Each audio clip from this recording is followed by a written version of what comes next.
के 2 तारीख का 5 मिनट टाइम फ्रेम का चार्ट है, जहां मार्केट तेजी से ऊपर जाने के बाद हायर लेवल्स पर इस तरह से कंसोलिडेशन करता है और कुछ देर बाद सीधे नीचे गिर जाता है। अब ये एग्जाम्पल भी पहले जैसा लिक्विडिटी स्वीप पर ही आधारित है, लेकिन कैसे, चलिए समझते हैं। यहाँ मार्केट जब इस कंसोलिडेशन फेज में होता है तो उस समय बहुत से रिटेल बायर्स, जिन्हें यहाँ नीचे बाइंग करने का मौका नहीं मिला, वो इस एरिया के ब्रेकआउट पर लॉन्ग ट्रेड में एंट्री करने का इंतजार करते हैं। तो कुछ रिटेल ट्रेडर यहाँ शॉर्ट सेल करने के लिए हायर लेवल पर अपने स्टॉप लॉस लगाते हैं।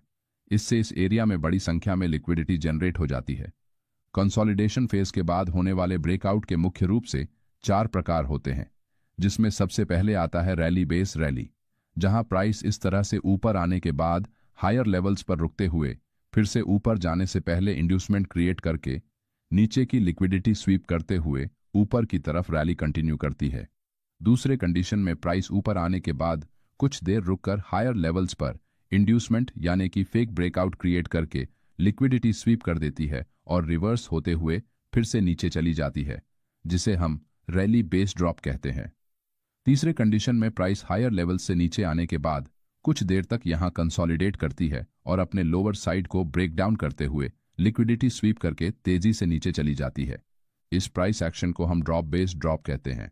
साथ ही चौथे कंडीशन में प्राइस नीचे आने के बाद कंसोलिडेशन फेज को ब्रेक करके लोअर लेवल्स पर इंड्यूसमेंट के जरिए लिक्विडिटी स्वीप करने के बाद रिवर्स होकर वापस ऊपर की तरफ मूव करती है, जिसे हम ड्रॉप बेस रैली कहते हैं।